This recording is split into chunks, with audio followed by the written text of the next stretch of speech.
President Akufo-Addo begins a second phase of working visits to ECOWAS countries. National Policy Summit opens in Accra. National Media Commission swears in 5 new men. Good evening, it's News Hour live on your all news channel GBC24 and Ghana Television. My name is Micheline Taka. And my name is Akpene Avo Ajaja. Thank you so much for joining us for the news. Robert Frimpong-Manso is our signer for today. In the details, President Nana Akufo-Addo is in Senegal on the second phase of his working visit to the ECOWAS sub-region. The president will also visit Guinea and Cape Verde. A statement signed by the Director of Communications, Eugene Ahin, said the President Akufo-Addo will explore and deepen bilateral relations with neighboring countries. The President is expected back home on Sunday, the 21st of May, 2017. In some more stories, the Vice President, Dr. Mahmoud Bawumia, says the government is initiating plans to formalize the economy. He says the strategy is hinged on 3 pillars, namely National Digital Mapping Addressing System, which will start in July, National Identity Cards in September, and interoperability of the financial sector in November this year. He was speaking at the National Policy Summit held here in Accra.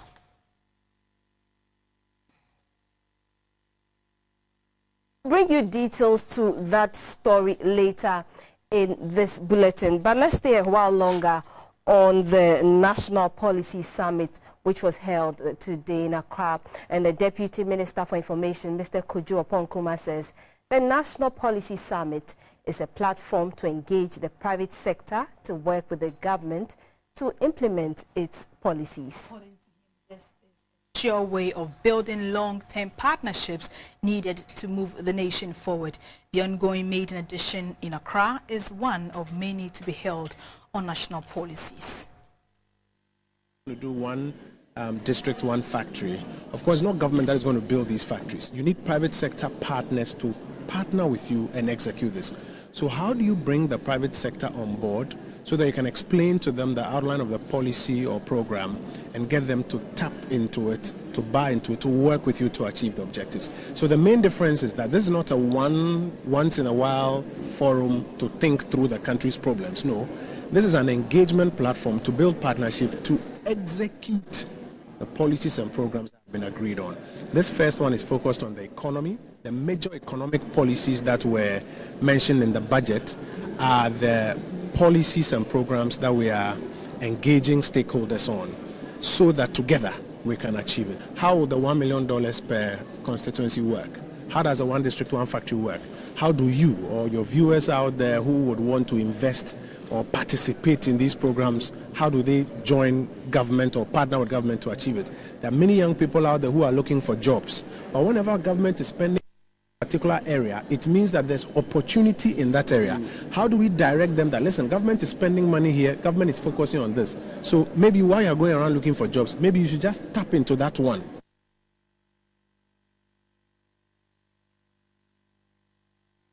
Earlier, our correspondents at the Policy Summit, Abdul Hai Momen and Selike Makolacha Palu, reported that attendance and participation was good. From the projections they had from the very beginning and what is ongoing now, are there any discrepancies or do you see any successes so far? Abdul, successes, it will be difficult to immediately tell the successes at this point because what is happening now is still a dialogue process. We're still seeing government lay out its policies. We're still seeing stakeholders coming in to share their views and bring out their concerns. We had a lot of concerns come up. For this particular one that saw us talking about issues concerning the financial sector, you saw that issues concerning tax exemptions, for instance, came up. Managing the debt medium term before we move on to the long term, all those issues are being pulled out on the table now. But the point is, from this point on, how do we know that these things are going to feed into the policy? Of course, we are aware that the budget statement has already been read, and we are going according to that budget statement. Yes, that's fine. But How does this come in? And that is what we as media people need to follow up on to make sure that the concerns that have been raised here are being fed into the system. Are you satisfied from a journalist's point of view about the enthusiasm from the public? The enthusiasm is really great. There's been a lot of representation from other sectors of the economy and even within the private sector. Mind you, there are so many organizations here involved. Since we are told that this is supposed to be a monthly a summit, moving forward as the issues, the topics, various topics come up, we would see some better representation. Now, the Vice President, Dr. Mahmoud Bawumia, says the government is initiating plans to formalize the economy. He says the strategy is hinged on 3 pillars, namely National Digital Mapping Addressing System, which will start in July, National Identity Card in September, and interoperability of the financial sector in November this year. He was speaking at the National Policy Summit here in Accra. The National Policy Summit is a platform created to enable ministries, departments and agencies to engage with stakeholders to know the course the country has taken. Also high on the agenda is building a consensus between government and private sector in policy crafting, initiating and implementation. The current government came to power on the platform of many promises, including the One District, One Factory, $1 million for each of the 275 constituencies, One Village, One Dam, Zongo Development Fund, and prudent financial management, among others. According to government, it cannot implement the policies without involvement of the private sector, since it borders on the people and there's a need for an input. One of the major differences between autocratic societies and democratic societies is the free flow of information. The fact that, as the Akan people say, kebi mamin kebi, that you can have your say and I have my say. That at the end of the day, we can carve out a consensus for building our nation. It is the reason the president set the information ministry apart.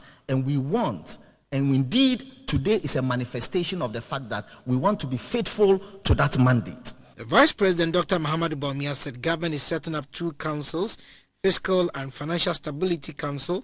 The Vice President, Dr. Mahmoud Bawumia, said government is setting up 2 councils, namely Fiscal and Financial Stability, to ensure accountability and transparency of the nation's space. He said formalizing the economy is key on the government's agenda. There are 3 elements of formalization that we are putting in place. First is the issue of the national ID system. That is such a critical element because everybody must uniquely be identified. And that unique identity will follow you all the way till you are no more in this world. And it is very, very important. Every developed economy, whether in the US it's your social security number, in the UK it's your national insurance number, every developed economy you have a unique ID for everybody. And this is what we need to do. And that allows us to manage the economy properly and also bring a lot of social discipline. And so it is really something that we've set about working on. And by the grace of God, we hope that August, September this year, we will start the issue of the national ID cards and break that and bring that whole situation to resolution. Vice President said Ghana Asset Management Corporation will soon be set up to maintain public assets. He also announced that any project that will be undertaken and wholly financed by the government, 70% of that contract will be given to local companies. We have a lot of assets, but we are not leveraging those assets to be able to finance. It's like building a house that you don't have the documents for.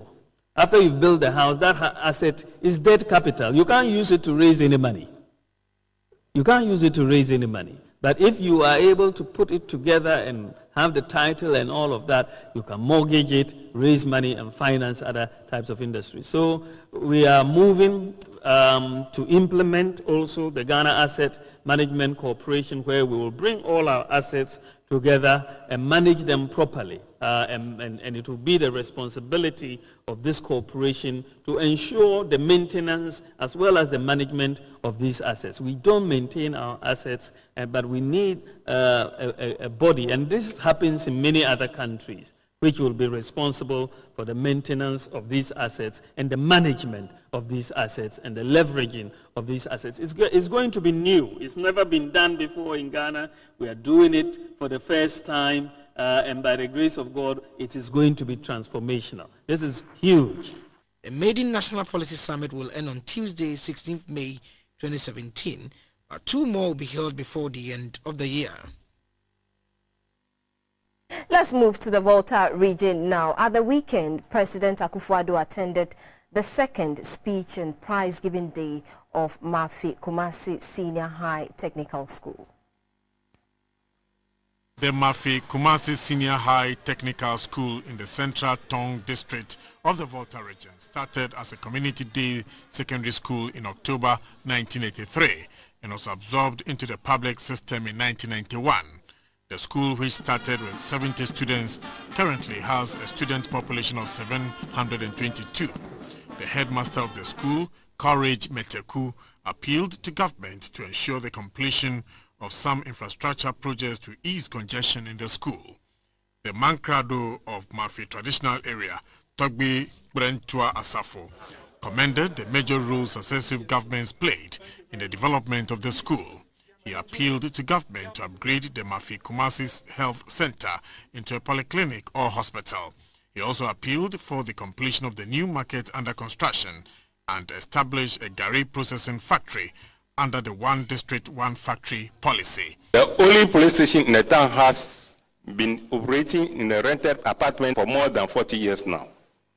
The chiefs and people of Makumasi and its environs will brief a scene of relief should a police station be built. President Akufo-Addo stressed that as part of his vision, every Ghanaian child must be given the opportunity to develop his or her talent, thereby producing a workforce that will accelerate the development process of the nation. The president said science and technical education rules over our lives and we ignore them at our own peril.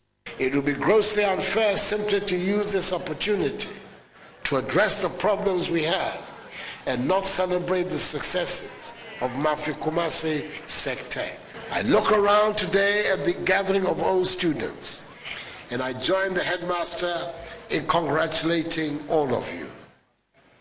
You're doing well in the WACC exams and you deserve to be congratulated for your present and future projections. It is not often that a headmaster is able to say out loud that his students are well behaved. And I agree with you, sir, that their turnout is exemplary, as is that of the well-drilled cadet corps. Students who excelled in the various academic disciplines and diligent teaching and non-teaching staff were awarded.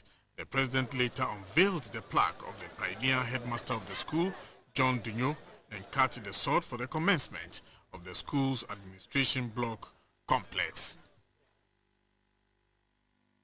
Five new members of the National Media Commission were sworn in today by a Supreme Court judge, His Lordship Justice Enim Yeboah. The chairman of the commission is still Mr. Kwesi John Apenting. The National Media Commission has a total membership of 18 from civil societies, Parliament and Presidency. The Commission is mandated to regulate the media.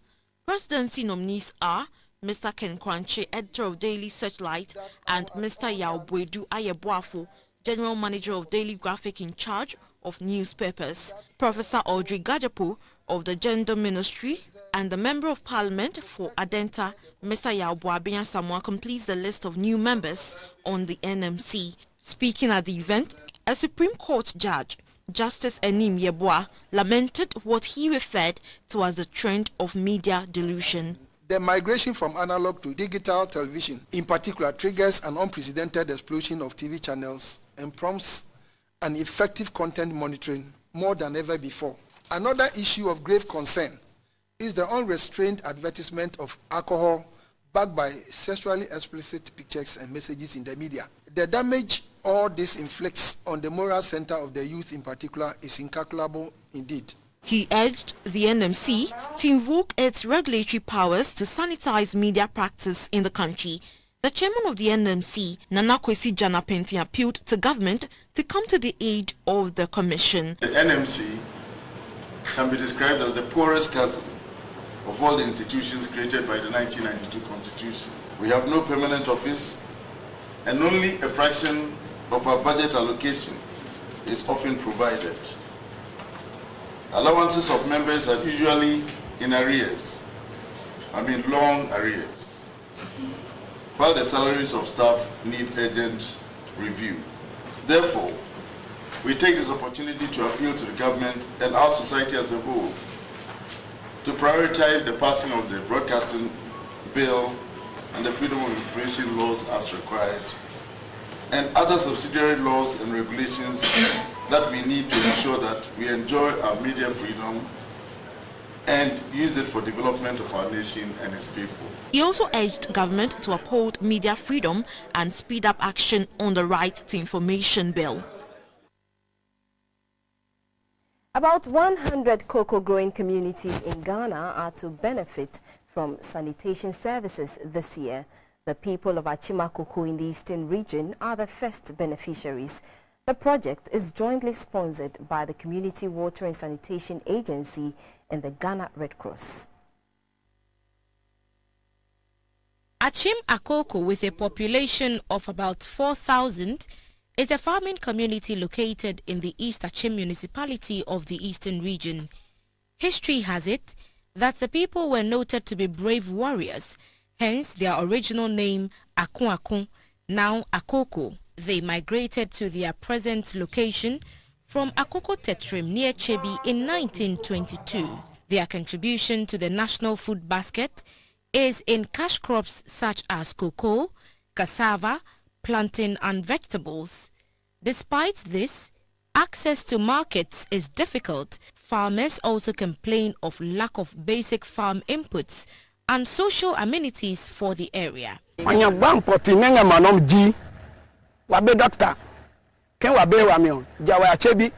have to travel as far as Chebi, Asafo, or even Suhum to access health care. There are no toilet facilities here at Akoko. Water is one of the basic needs of life, but the commodity is very scarce in this part of the country. In the midst of this cocoa farm lies River Tressa, which the inhabitants say is their only source of drinking water. The water is used for washing, bathing, cooking, and other household chores. The water is neither purified nor boiled before being used, oblivious to the dangers of contracting waterborne diseases. This is the only water we depend on in this community. It was handed over to us by our forefathers. For a start, the Community Water and Sanitation Agency, with assistance from the Ghana Red Cross Society, has extended potable drinking water to Achim Akoko. It has provided 3 mechanized boreholes, refurbished reservoirs, old pipes and installed new pumps. This facility has the capacity of producing 30,000 gallons of water a day. The people are further appealing to the government for farm inputs, a hospital, and to provide them with alternative jobs to absorb the youth who have ventured into Galamsey. The Galamsey activities at Akoko has not affected River Tressa, but farmlands have not been spared. The annual Maulid, an event commemorating the birth of Prophet Muhammad, has taken place at Sabon Zongo, a Muslim community in Accra. The national chief imam and spiritual leader of Muslims in Ghana, Sheikh Dr. Usman Nuhu Shaributu, prayed for peace, prosperity and development. Celebration of Maulid, or the birth of Prophet Muhammad, can be traced to the early days of the religion, where poetry and songs were composed and recited in his honor. But going beyond that, adherents of the Islamic faith celebrate Maulid because of its spiritual and social significance. It is a memorial day as the life story of the Prophet is revisited through praise songs and poetry recitals. The occasion also gives Muslims the opportunity to interact, bond and help one another. This occasion did not only bring together members of the Zongo community, but attracted traditional rulers, diplomats, Muslim chiefs, and people of all walks of life. In a short address, the ambassador of Colombia, Madame Claudia Tobe Quintero, emphasized the universality of mankind.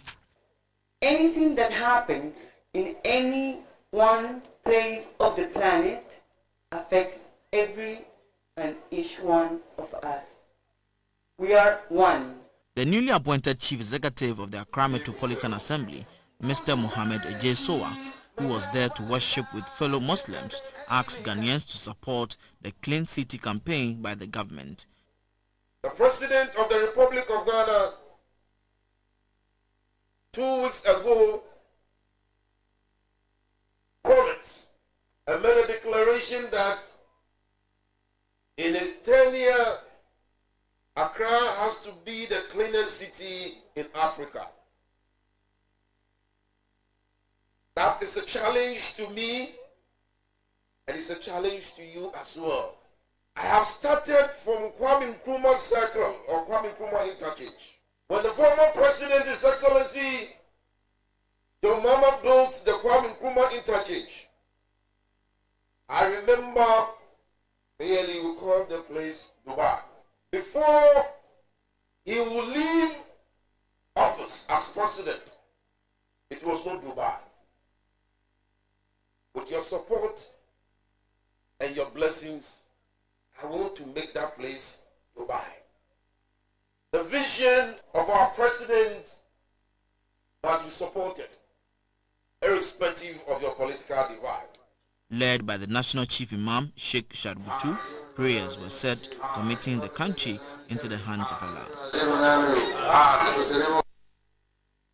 The city authorities of Accra continue with the demolition exercise in the vicinity of the Kwame Nkrumah interchange. This morning, the task force pulled down more shanty structures and cleared vendors from pavements. Area around the Nkrumah interchange in Accra is a mixed bag. Named after Ghana's first president, Dr. Kwame Nkrumah, the area was earmarked to attract tourists. The place got an enhancement following the conversion of a roundabout into an interchange. However, human activities have undermined the original concept of the area around the Nkrumah interchange. As one of the city's nerve centers in business and transport, crowds flock the area but leave in their tracks garbage, unauthorized structures, and pollution of a water course. It is an irony to find a place meant to attract tourists turning into environmental disaster. The mishmash of structures at the Nkrumah interchange dent beautification of Accra, hence the move by the city authorities to clamp down on illegalities there.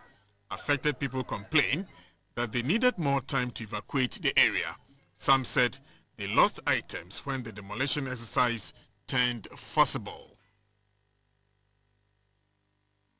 2 persons have been killed and several others sustained injuries in alleged clashes at Etulabisi, a suburb of Bolgatanga in the Upper East region. About 6 houses were also burnt in the process. The Upper East Regional Security Council held a meeting on the issue today. We spoke to our correspondent, Felix Lambert, earlier in the day.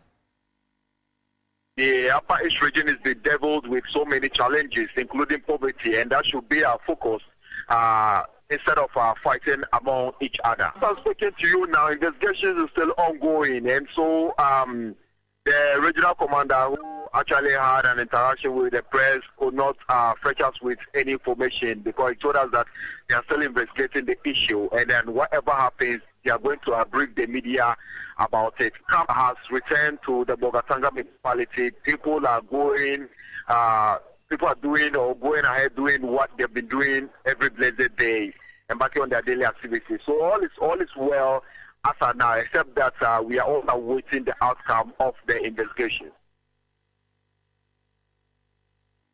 You're watching News Hour live on GBC24 on Ghana Television. We go for a quick break. Maurice Ogbete will come back with the business segment.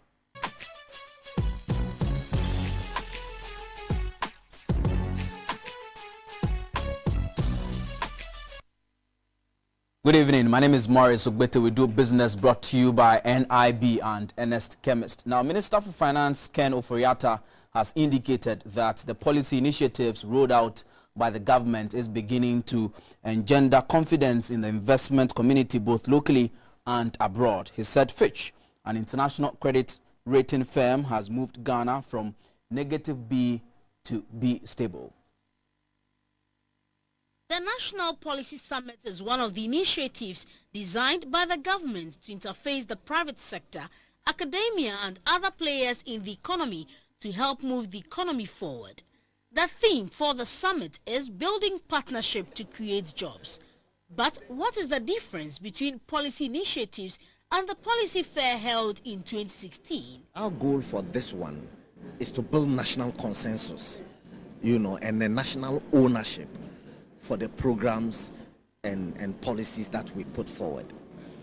It is not like the other one necessarily to showcase what government is doing. Oh, this is what we are doing and it is wonderful, we are doing well. No, that's not the idea. Our premise even is that we are fallible, we are human, and that these policies may not be perfect even at this stage. So we are asking Ghanaians, come around the table, look at the politics, critique it, ask us questions, make suggestions. The acting government statistician, Mr. Bawadie, said his participation in the summit was to know the direction the government wants to take. We want to know what the policy is, the roadmap, and the future direction for particularly having an open dissemination platform for data. One of the companies that is wholly owned by the government and has the potential to generate jobs and bolster government revenue is Valco, but it is struggling to survive. The chairman of State Enterprises Commission, Mr. Samuel Boateng, said his participation at the summit is to know what the government is going to do to help improve enterprises that government has a stake in. Why do we have to use public funds, people's little pesos, to go and build an industry, and then the industry doesn't bring returns, and rather we pump money, keep on pumping money in? It's not worth it. So we must turn it around. All state-owned enterprises must be turned around. Those, some ventured ones, even those with not wholly owned by government, but with shares. What are we doing with them? How are we performing? What's the return on our investment? And those are the areas I want to turn things around and make sure that we're having value for money. The Minister for Finance, Mr. Ken Ofori-Atta, said steps taken by the government to remove ghost names and sanitizing the exemption regime has helped it to make a lot of savings.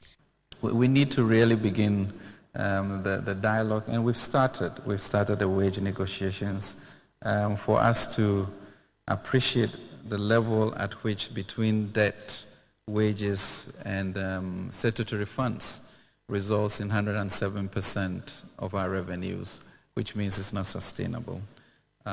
So we're getting into dialogue with our labor unions and begin to really think about the concept of productivity as a matrix for increasing wages.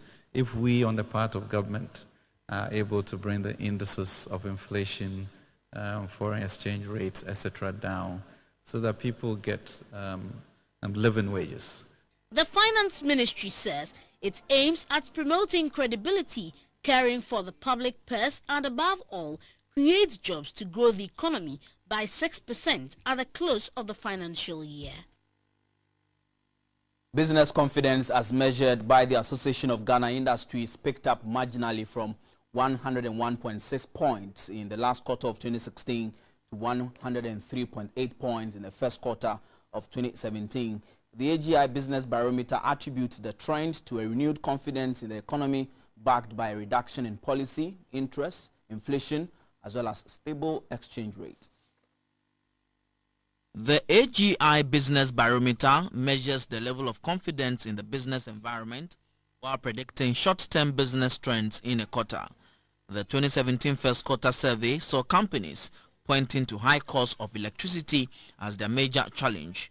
The construction sector, however, identified delayed payment as a foremost challenge. The survey revealed that in the next 6 months, 56% of businesses are likely to maintain their current employment levels, whilst 35% may hire more people. 9%, however, indicated that they will reduce their current employment levels. Business confidence, as measured by the AGI, hit 103.8 points in the first quarter of 2017 from 101.6 in the last quarter of 2016. This confidence is partly fueled by government policies aimed at reviving the private sector and creating an enabling environment for them to thrive. The last quarter of 2016 was one of the toughest for the business community. Still in business, Universal Merchant Bank UMB has opened an SME center for business at Medina in Accra. It is expected to grow small and medium-scale enterprises. This is the current SME center of the Universal Merchant Bank in Medina. It operates two concepts: the services for small and medium-scale enterprises in the private sector and the UMB Public-Private Partnership PPP Incubator Center. Those in the private sector can grow their businesses with assistance from UMB and plug into the One District, One Factory initiative. Opened on March 15, 1972, UMB is a full-service financial institution specialized in customized banking products and services. For over 45 years, the bank has worked closely with SMEs, providing startup capital and ensuring businesses are sustained. The chief executive of UMB, Mr. Johnny Wah, said about 92% of all registered companies are either small or medium-scale enterprises, and UMB is poised to grant not only loans but also offer world-class advisory services and training for interested businesses. He says the facility is a testament to the fact that the bank is innovative. The UMB Center for Business has a unique credit appraisal and operational model that is completely outside of our normal banking operations. This is done to ensure that the services we provide are fast and tailored to the specific needs of our customers. UMB Board said in the 2016 financial year, its total assets increased by 97%, and the bank's 2017 first quarter figures are positive. The chairperson of UMB Board, Mrs. Elizabeth Zemelo, said the private sector is the engine for growth. That is why UMB is channeling lots of resources there. A Deputy Minister for Trade and Industry, Mr. Robert Ahomkalinsi, said the government's partnership with the private sector is geared towards job creation. If as a government, our focus is the creation of jobs through industrial transformation, it is clear that we have to transform our small and medium-sized enterprises.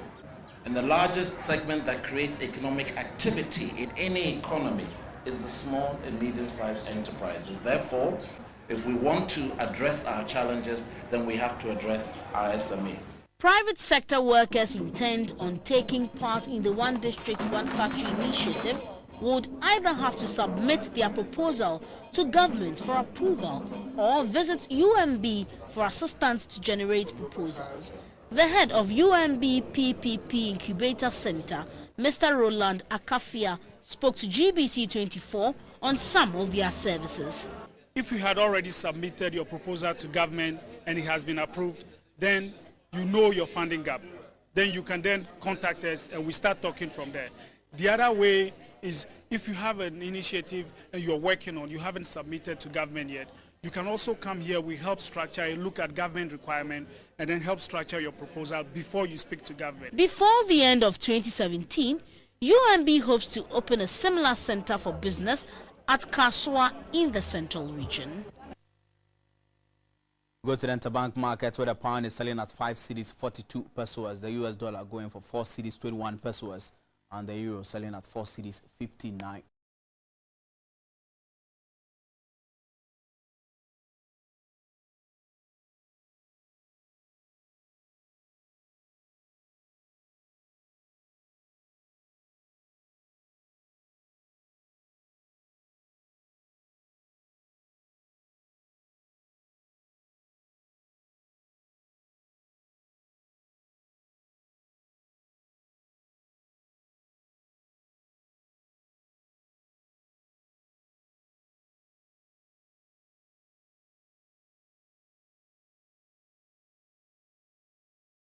And on the international commodities market, light crude is trading at $48.98 per barrel and cocoa at $2,045 per ton. Gold is going for $1,227.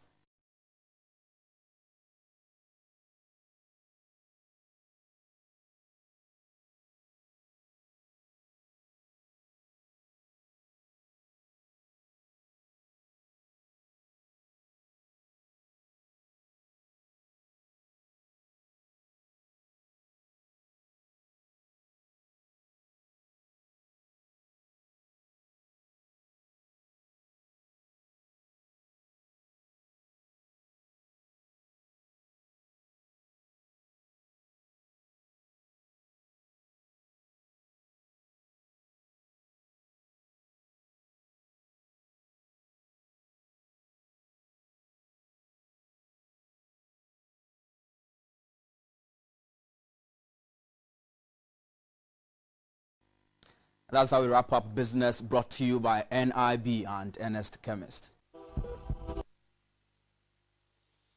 Welcome back. Thanks for staying on. This is the health segment brought to you by kindness of FPAC. Laboratory technicians at the Accra Psychiatric Hospital say the laboratory is likely to fold up if it is not refurbished.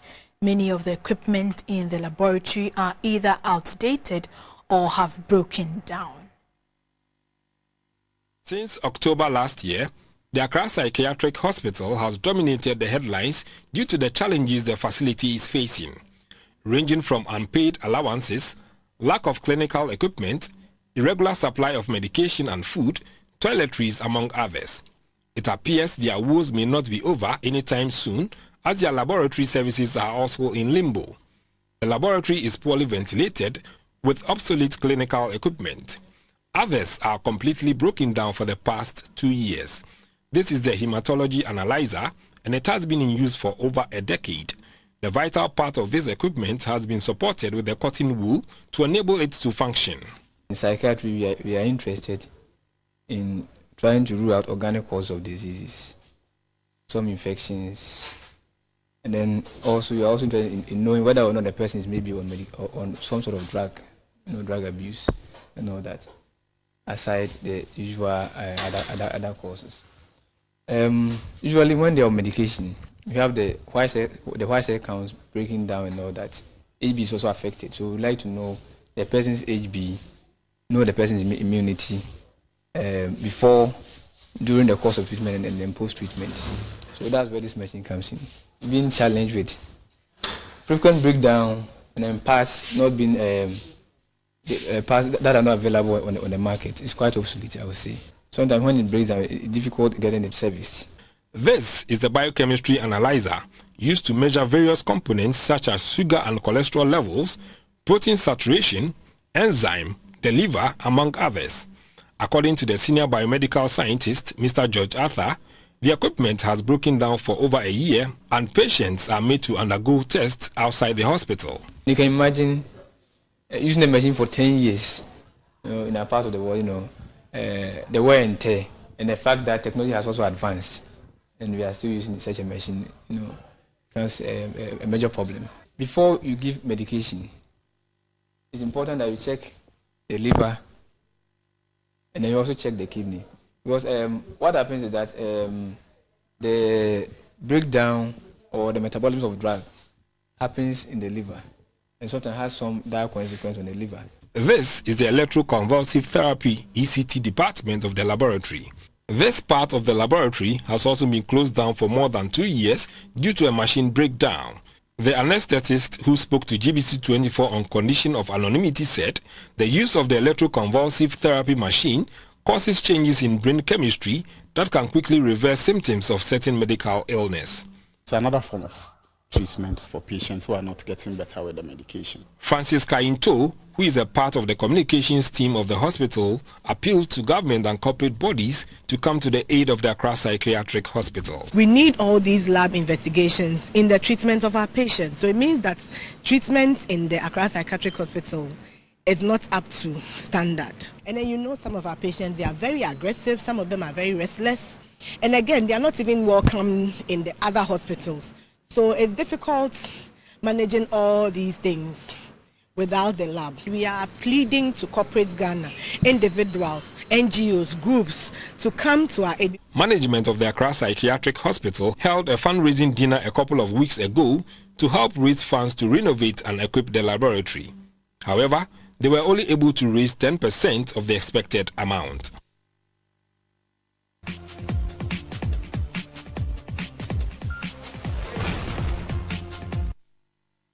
Good evening, let's talk sports. I'm Theophilus Sampa. The Australian High Commissioner to Ghana, Mr. Andrews Barnes, has presented a check for 25,000 Ghana cedis to the Ghana Olympic Committee. The gesture is to support the GOC and its quest to get Ghanaian athletes ready for next year's Commonwealth Games.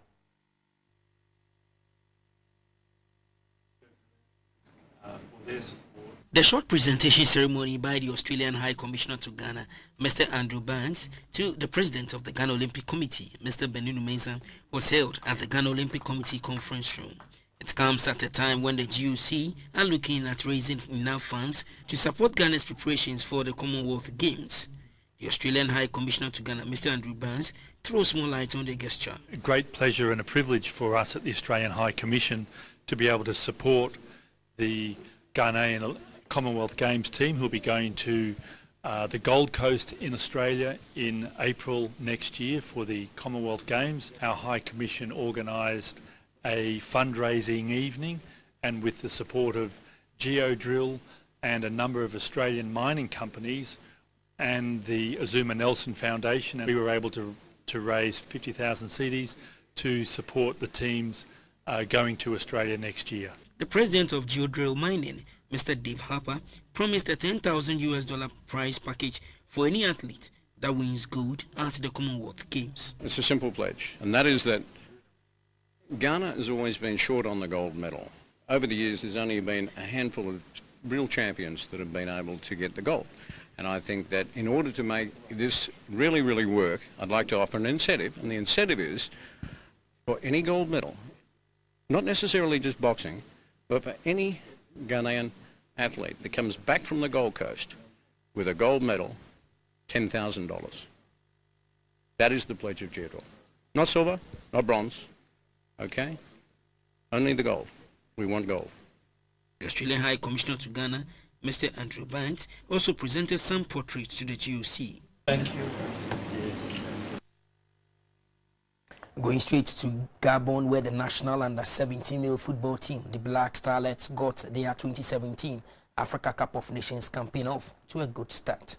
They beat the indomitable Lions of Cameroon by 4-0. Let's go to the USA for an NDBA action where the Golden State Warriors last night pulled off the greatest comebacks in the conference finals history by overcoming a 23-point deficit to beat the San Antonio Spurs 113 points to 111 in Game 1 of the Western Conference Finals. Let's wrap it up by going to Spain and talking tennis, where Rafael Nadal beat Dominic Thiem 7-6, 6-4 to win his 5th Madrid Open title and move up into the world's top 4. So that's all for sports. Welcome back to the news. This is the Arts and Entertainment segment brought to you by Cowbell. The Experience with Dinah Hamilton is a 4-hour musical concert of praise and worship usually held in Ghana and the United Kingdom. This year's concert, which was held in Accra, saw performances from Dinah Hamilton and other gospel musicians. The concert saw an opening performance from Sisi Chum.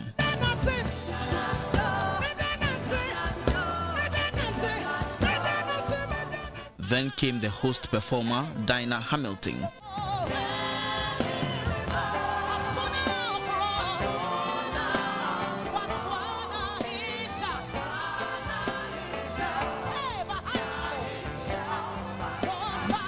She performed some old gospel tunes with Daughters of Glorious Jesus.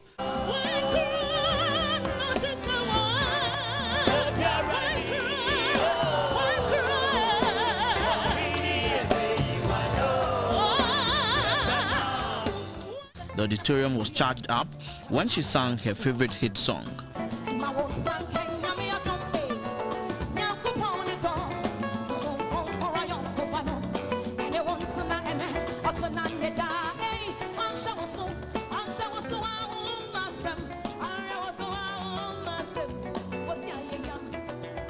VGMA Artist of the Year, Joe Metal, joined Dinah on stage.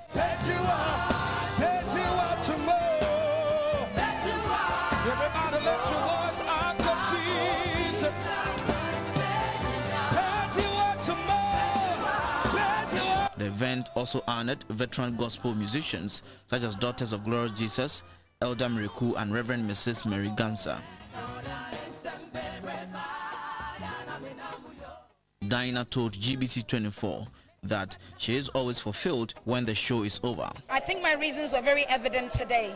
To bring people together, to lift a worship and a praise to God. I have been able to be a blessing to the people of God. I have been able to be blessed by God. This time, if you want to see how happiness looks like, this is it. The maiden edition of the Experience concert was held in 2014 in the United Kingdom.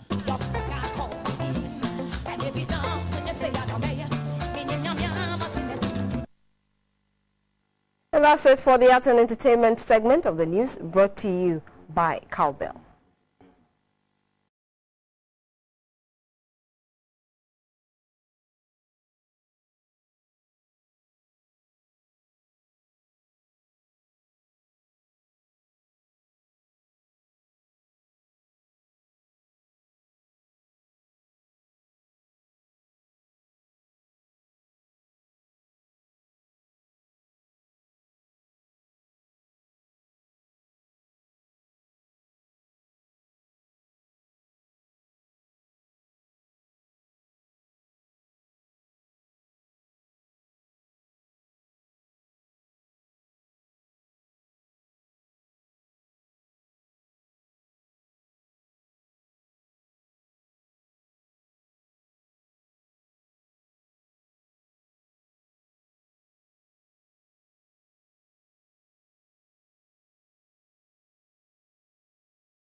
Ridomil Gold, mixing and dosing. Using Ridomil Gold between May and August will protect your cocoa farm from black pod and other diseases so that you can get a good harvest. Before you use Ridomil Gold, wear your protective clothing.